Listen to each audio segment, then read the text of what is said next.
ദൈവം തന്നില്ലെങ്കിൽ വേണ്ട എന്നൊരു തീരുമാനം എടുത്താൽ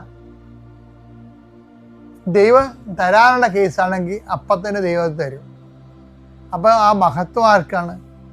ഇപ്പം നിങ്ങൾ പലപ്പോഴും ചെയ്യണമെന്ന് വെച്ചാൽ നിങ്ങൾ ഓരോ ജോലി നിങ്ങൾക്ക് എപ്പോഴും പറ്റുന്ന ആൾക്കാർക്ക് പറ്റുന്ന അവസ്ഥ എങ്ങനെ അറിയാവോ? അവരിങ്ങനെ ഉടമ്പടിയൊക്കെ ചെയ്യും.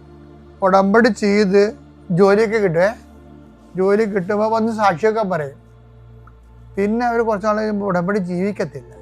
അതിൻ്റെ കാര്യത്തിൽ അവർ ഒരു 3 മാസം കഴിയുമ്പോൾ ചെകുത്താൻ അവരോട് പറയും, ഇതിപ്പോൾ ഗവൺമെൻറ് ജോലിയല്ലേ, അതിപ്പോൾ ഉടമ്പടി എടുത്തില്ലെങ്കിൽ നിനക്ക് കിട്ടുമായിരുന്നു, നിൻ്റെ മാർക്കല്ല, അപാര മാർക്കല്ല, നിനക്ക് അത്തരം മാർക്കില്ലല്ലോ. അപ്പോൾ ഉടമ്പടി എടുത്ത് അപ്പം അത് കാലാന്തരത്തിൽ അത് ലോകത്തിൻ്റെ അവിശ്വാസത്തിൻ്റെ മേഖലയിൽ നേക്കും. അപ്പം നീ അയ്യോഭാവിയാണ്, പറ്റിപ്പഴപ്പിന് വേണ്ടി മാത്രം ദൈവത്തിനെ തേടി നടക്കുന്ന ആളാണെങ്കിൽ കുറച്ച് കഴിയുമ്പോൾ പറ്റിക്കപ്പെടും.